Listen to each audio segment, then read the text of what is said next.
नमस्कार, मी Sujata Bhasme education and technology या YouTube चॅनलवर तुमचं सगळ्यांचं स्वागत आहे. आज आपण बघणार आहे सॉर्ट ॲनालिसिसची असणारी process. The process of SWOT analysis four steps which are as follows.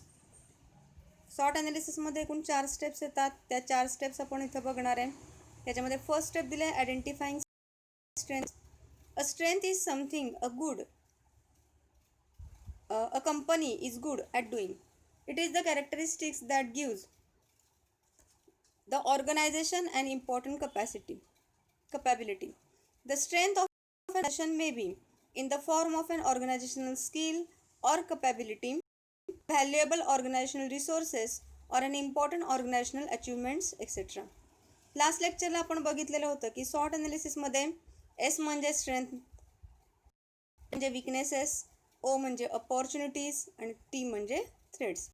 इथं सुरुवातीला काय केलं जातं, पहिल्या स्टेपमध्ये जे काही आपले असणारे स्ट्रेंथ पॉईंट आहेत किंवा विकनेसेस आहेत ते शोधून काढण्याचा प्रयत्न केला जातो. म्हणजे आपल्या कंपनीमध्ये कोणकोणत्या प्रकारचे स्ट्रेंथ पॉईंट आहेत, म्हणजे आपण कशामध्ये स्ट्रॉंग आहोत आणि कोणत्या गोष्टीमध्ये वीक आहोत ते बघितलं जातं. स्ट्रेंथनेस म्हणजे आपल्याला काय सांगतं की कंपनी कशामध्ये चांगली आहे. Company is good at doing, काय करण्यामध्ये कंपनी चांगली आहे. त्याचबरोबर स्ट्रेंथनेसमध्ये आपल्या ऑर्गनायझेशनचं स्किल, कपॅसिटी, आपल्याकडं कुठल्या चांगल्या प्रकारच्या ऑर्गनायझेशनल रिसोर्सेस आहेत, स्रोत आहेत. त्याचबरोबर आपल्याकडं आपल्या ऑर्गनायझेशनला कुठले चांगल्या प्रकारचे झाले स्ट्रेंथ पॉईंट, किंवा आपल्याकडे स्किल्ड वर्कर्स आहेत, त्याचबरोबर आपल्याकडे एज्युकेटेड वर्कर्स आहेत, त्याचबरोबर आपलं पर्चेसिंग कपॅसिटी चांगली आहे, आपण वापरतो रॉ मटेरियल डेव्हलपमेंटची कपॅसिटी चांगली आहे, आपलं रिसर्च अँड डेव्हलपमेंट सेंटर चांगलं आहे. यासारख्या गोष्टी आपल्या काय झाल्या तर स्ट्रेंथ पॉईंट झाले. सेकंड पॉईंट काय केलं जातं त्याच्यामध्येच, uh weaknesses on the other hand is something that an organisation does not possess or does poorly in comparison with its competitors. A weakness is a condition that puts the organization at a disadvantage. आता काय केलं जातं, जसे strength point शोधले जातात same त्याच पद्धतीनं weak सुद्धा शोधले जातात. आता विकनेसेस म्हणजे काय, तर हे कॉम्पिटिटर्सपेक्षा आपण कोणकोणत्या गोष्टीमध्ये वीक आहोत किंवा कोणकोणत्या गोष्टीमध्ये कमी पडतो. फॉर एक्झाम्पल आपल्याला सांगायचं राहिलं की जे आपले कॉम्पिटिटर्स आहेत त्यांचे ॲडव्हर्टाइजमेंट्स आपल्यापेक्षा चांगले आहे, म्हणजे आपण ॲडव्हर्टाइजमेंटमध्ये वीक आहोत. किंवा त्यांचं पॅकिंग आपल्यापेक्षा चांगलं आहे, म्हणजे पॅकिंग त्याच्यामध्ये आपण वीक आहोत. म्हणजेच काय कुठे आहोत त्याचं सुद्धा आपल्याला काय करावं लागतं, कन्सिडरेशन करावं लागतं. आणि विकनेस हा आपला काय असतो, कंपनीचा डिसएडव्हान्टेज असतो. A company has to identify strengths and weaknesses and enlist them. कंपनीनं काय केलं पाहिजे, स्ट्रेंथ पॉईंट कोणकोणते आहेत, आपले वीक पॉईंट कोणकोणते आहेत यांची एक लिस्ट बनवली पाहिजे. For this purpose is has to search out as to which factors are more crucial and important. आणि त्यासाठी कोणते घटक जास्त महत्त्वाचे आहेत त्याचं सुद्धा काय केलं पाहिजे, आपल्याला स्टडी केला पाहिजे. आता याच्यामध्ये आपल्याला पुढं सांगता येईल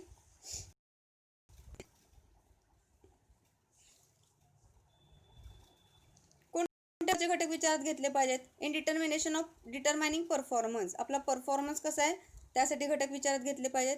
अ कॉम्पिटिंग विथ अदर ऑर्गनायझेशन, आपल्याला कॉम्पिटिशन करायची असते बाकीच्या ऑर्गनायझेशन बरोबर, चांगल्या पद्धतीनं आपण कॉम्पिटिशन करू शकू यासाठी कोणकोणते घटक महत्त्वाचे आहेत, स्ट्रेंथनेस कुठले आहेत, विकनेसेस कुठले आहेत हे कन्सिडर. इन फॉर्म्युलेटिंग पॉवरफुल स्ट्रॅटेजी, चांगल्या प्रकारची आपल्याला स्ट्रॅटेजी किंवा व्यूहरचना जर निर्माण करायची असेल, तयार करायची असेल, तर त्यासाठी सुद्धा काय केलं पाहिजे, स्ट्रेंथ आणि वीक पॉईंट त्या दृष्टिकोनात शोधून काढणं हे अतिशय गरजेचं. म्हणजे वरचे जे 3 पॉईंट दिलेत, determining performance, working with the organisation efficiently आणि इन फॉर्म्युलेटिंग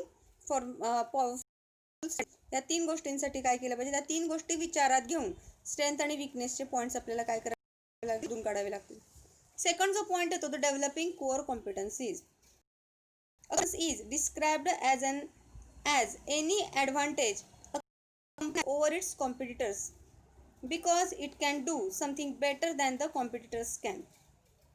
कोर कॉम्पिटन्सीज याचा अर्थ काय होतो की आपली कंपनी कॉम्पिटिटर कंपनीपेक्षा काय बेटर करू शकते किंवा काय चांगलं करू शकते, त्याला आपण कोर कॉम्पिटन्सीज असं म्हणतो. In other words, it is something which a company does especially well in comparison with the competitors.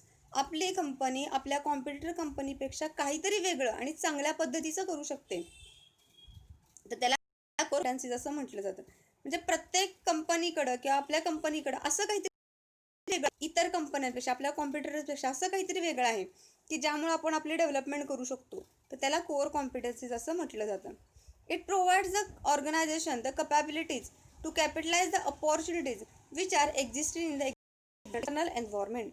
या कोर कॉम्पिटन्सीचा फायदा घेऊन आपण काय करू शकतो, तर एक्सटर्नल एन्व्हायरमेंटमध्ये आपल्या कंपनीला अपॉर्च्युनिटीज किंवा संधी निर्माण होतो. In order to develop core competencies, the organization has to consolidate its different and technological, human, and knowledge resources relating to production, marketing, finance, etc. यासाठी कंपनीनं काय केलं पाहिजे, तर कोर कॉम्पिटन्सीजमध्ये डेव्हलपमेंट आपल्याकडं असणारे वेगळ्या प्रकारचे स्किल, म्हणजे वेगळ्या टेक्नॉलॉजिकल स्किल असतील, नॉलेज असेल, त्याचं प्रोडक्शन, मार्केटिंग आणि फायनान्समध्ये नॉलेज असेल, त्याच्यामध्ये काय केलं पाहिजे, आपण डेव्हलपमेंट केली पाहिजे. The organisational resources combined with the typical organisational behaviour development और कोर कॉम्पिटन्सीज. आपण काय केलं पाहिजे, जे आपल्याकडे वेगळ्या प्रकारच्या ऑर्गनायझेशनचे रिसोर्सेस आहेत त्याचं कॉम्बिनेशन केलं पाहिजे. Some important core competencies which provide an organization a competitive advantage is as follows. कोणकोणते असे घटक आहेत ज्याचा समावेश आपण कोर कॉम्पिटन्सीजमध्ये करू शकतो, तर त्याच्यामध्ये तुम्हाला दिलेले आहेत बघा. Excellent quality management. तुमची क्वालिटी मॅनेजमेंट जे आहे बाकीच्या तुमच्या कॉम्पिटिटर्सपेक्षा एक्सलंट आहे. त्याचबरोबर effective cost control and cost reduction. तुम्ही कॉस्टवरती योग्य प्रकारे कंट्रोल ठेवू शकता किंवा तुम्ही तुमची कॉस्ट ही काय करू शकता, कमी करू शकता. ह्याच्यामध्ये तुमची कोर कॉम्पिटन्सी असू शकते. Research and innovation. सातत्यानं तुम्ही काहीतरी नवीन रिसर्च करत असाल, सातत्यानं करत असाल, तर ती सुद्धा तुमची एक प्रकारची काय झाली, कोर कॉम्पिटन्स झाला. Technology development and utilisation. नवीन प्रकारची टेक्नॉलॉजी तुम्ही डेव्हलप करत असाल आणि त्याचा वापर करत असाल, तर ती सुद्धा तुमची कोर कॉम्पिटन्सी झाली. Ability to provide prompt and efficient service. तुमची जी काही सर्व्हिस तुम्ही देताय ती चांगल्या प्रकारे आणि लगेच इन्स्टंट म्हणतो आपण, त्या पद्धतीनं सर्व्हिस जर तुम्ही प्रोव्हाइड करत असाल, ती जर ॲबिलिटी तुमच्याकडे असेल तर ती सुद्धा तुमची कोर कॉम्पिटन्सीच झाली. त्याचबरोबर sound goodwill and high credit worthiness. जर तुमचं गुडविल चांगलं असेल मार्केटमधलं आणि तुमचं क्रेडिट वर्दीनेस जर चांगलं असेल, म्हणजे तुमची पत मार्केटमधली जर चांगली असेल, तर ही सुद्धा तुमच्यासाठी काय असणार आहे, कोर कॉन्फिडन्सीज असणार आहे. त्यानंतर आपण थर्ड पॉईंट बघणार आहे, identify opportunities and threats. The opportunities and threats create favorable and unfavorable conditions for the enterprise. जी काय अपॉर्च्युनिटीज आहे, संधी आणि थ्रेट्स म्हणजे या दोन्ही गोष्टींमध्ये काय असतं, तर चांगल्या प्रकारची संधी असेल म्हणजे फेवरेबल कंडिशन असेल मार्केटमध्ये, तर आपण त्याला अपॉर्च्युनिटीज म्हणणार आहे. अनफेवरेबल कंडिशन असेल तर आपण थ्रेट्स म्हणणार आहे. The factors lead to such conditions are analyzed in the context of strengths and weaknesses of the organization. आपल्या ऑर्गनायझेशनचे असणारे स्ट्रेंथ पॉईंट, स्ट्रॉंग पॉईंट आणि विकनेस या दोन्हीचं कन्सिडरेशन करून आपण काय केलं पाहिजे, शोधून काढले पाहिजेत. Because what is perceived as opportunity by one organisation may be perceived as a threat to by the other organisation. एखादी गोष्ट जर एखाद्या ऑर्गनायझेशनसाठी अपॉर्च्युनिटीज असेल, तर तीच गोष्ट दुसऱ्या ऑर्गनायझेशनसाठी थ्रेट असू शकते, म्हणजे धोका असू शकते. Further there may be an opportunity or threat for the whole industry or for a specific firm. जी काय अपॉर्च्युनिटी किंवा थ्रेट असेल ते संपूर्ण इंडस्ट्रीसाठी सुद्धा असू शकतं किंवा स्पेसिफिक ठराविक फर्मसाठी सुद्धा असू शकतं. Therefore an appropriate analysis of environment is necessary. आणि त्यासाठी प्रॉपरली जे काही एन्व्हायरमेंट आहे, एक्सटर्नल एन्व्हायरमेंट आहे, त्याचं योग्य स्टडी करणं गरजेचं आहे. आणि देन लास्ट पॉईंट तुम्हाला दिला आहे, strategic cost analysis. Comparison and evaluation is an important step. सगळ्यात महत्त्वाचं आहे, सॉर्ट ॲनालिसिसमध्ये कॉस्ट कंपॅरिझन आणि इव्हॅल्युएशन तुम्हाला करता आलं पाहिजे. जी काही किंमत आहे, आपली किंमत आणि आपल्या कॉम्पिटिटरची किंमत, त्याचं तुम्हाला कंपॅरिझन पण करता आलं पाहिजे. इव्हॅल्युएशन म्हणजे मूल्यमापन सुद्धा तुम्हाला त्याचं करता आलं पाहिजे. Cost is an critical factor which decides the strength or weaknesses of the firm. किंमत हा एक असा महत्त्वाचा घटक आहे की जो तुमचा स्ट्रेंथनेस आहे का विकनेस आहे फर्मचं हे कन्फर्म करतो. लोएस्ट कॉस्ट प्रोड्युसेस अ कॉम्पिटिटिव्ह ॲडव्हान्टेज. जर तुम्ही वस्तूंची किंमत कमी ठेवू शकत असाल तो तुमचा कॉम्पिटिटिव्ह ॲडव्हान्टेज आहे. तिथं तुम्ही काय करू शकता, मार्केटमध्ये इतर कॉम्पिटिटर्सपेक्षा तुमची किंमत तुम्ही वस्तूची कमी ठेवू शकता आणि डिमांड वाढवू शकता. And gives the firm as an edge on over competition. The different of cost are to be studied and monitored efficiently. तुम्ही काय करू शकता, कॉस्टचा अभ्यास करून त्याच्यावरती योग्य प्रकारे ठेवून वस्तूची किंमत किंवा प्रोडक्शनचा जो येणारा खर्च आहे तो कमी करू शकता. The major components of cost are as follows. महत्त्वाचे काही कॉम्पोनंट्स आहेत की ज्याच्यावरती तुम्ही कॉस्टमध्ये कंट्रोलिंग करू शकता. Cost price of raw material and component parts. काय तुमचं रॉ मटेरियल तुम्ही वापरताची किंमत किंवा तुम्ही जे बाकीचे घटक वापरतात किंमत जर तुमची कमी असेल, त्याच्यावरती जर तुमचं कंट्रोलिंग असेल तर तुमची वस्तूची किंमत ही काय राहते, कमी राहते. वेजेस अँड सॅलरीज ऑफ एम्प्लॉयची सॅलरीज आणि वेजेस जर तुमचे मध्ये असतील तरीसुद्धा तुमची वस्तूची किंमत कमी होऊ शकते. आणि ऑपरेटिंग एक्सपेन्स जे उत्पादनाशी संबंधित असणारे खर्च आहेत, मग त्याच्यामध्ये पॉवर असेल, फ्युएल असेल, यासारखे असणारे जे काही खर्च आहेत ते सुद्धा तुम्हाला काय करता येतात, तर कमी करता येतात. ते जर कमी त्याच्यावरती कंट्रोलिंग असेल किंवा ते जर तुम्हाला रिडक्शन करता येत असतील तर अशा वेळेला काय होतं, तर तुमची वस्तूची किंमत कमी राहते. These elements of cost are to be studied carefully and control points should be located. हे जे काही 3 पॉईंट्स आहेत वरचे ते तुम्ही केअरफुली स्टडी केले पाहिजेत आणि तुम्हाला कुठल्या ठिकाणी कॉस्टवरती कंट्रोल शक्य आहे ते तुम्ही शोधून काढलं पाहिजे. Steps are to be taken to avoid all kinds of wastage, spoilages and unproductive expenses.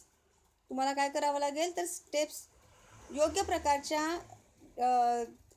Action घेतली पाहिजे. कशासाठी, वेस्टेज कशा प्रकारे कमी होईल, स्पॉइलेज कशा प्रकारे कमी होईल आणि जे काही अनप्रोडक्टिव्ह एक्सपेन्सेस आहेत की ज्याचा उत्पादनाशी काही संबंध नाही, उगाचच आपण खर्च करतोय, त्या अशा खर्चावरती कसं कुठल्या प्रकारे कंट्रोल ठेवता येईल या दृष्टिकोनातून जर प्रयत्न केला तर आपल्याला कॉस्ट रिडक्शन करता येणं शक्य आहे आणि त्यामुळे आपण काय करू शकतो, वस्तूची किंमत कमी ठेवू शकतो. म्हणजे अशा प्रकारे जर आपल्याला सॉर्ट ॲनालिसिस करायचं असेल तर सॉर्ट ॲनालिसिससाठी महत्त्वाच्या 4 स्टेप्स आपण स्टडी केल्या आहे. पहिल्या स्टेपमध्ये आपण बघितलं आयडेंटिफाईंग स्ट्रेंथ आणि विकनेसेस. स्ट्रेंथ आणि विकनेसेस पहिल्यांदा शोधून काढले पाहिजेत. डेव्हलपिंग कोर कॉम्पिटन्स, जी काय कोर कॉम्पिटन्स आहे त्याच्यामध्ये डेव्हलपमेंट केली पाहिजे. त्याचबरोबर तिसरा आपण पॉईंट बघितलेला आयडेंटिफाईंग ऑपॉर्च्युनिटीज अँड थ्रेट्स. आपल्याला कोणकोणत्या प्रकारच्या अपॉर्च्युनिटीज, संधी उपलब्ध आहेत ते शोधून काढले पाहिजेत. आणि स्ट्रॅटेजिक कॉस्ट ॲनालिसिस, कॉस्टवरती कंट्रोल ठेवता येऊ शकेल याचा सुद्धा काय केला पाहिजे, आपण स्टडी केला पाहिजे. आणि त्या दृष्टिकोनातून आपण सॉर्ट ॲनालिसिस हे करू शकतो. आणि सॉर्ट ॲनालिसिस केलं कुठं वीक पडतोय, कुठं आपण स्ट्रॉंग आहे, कशा पद्धतीने आपण कॉस्टवरती कंट्रोल करू शकतो, या गोष्टींचा आपल्याला अभ्यास केल्यानंतर आपण त्या पद्धतीनं जाऊ शकतो आणि मग आपण प्रगती करू शकतो. आपल्याला प्रॉफिट आपला इन्क्रीज होऊ शकतो. थँक्यू.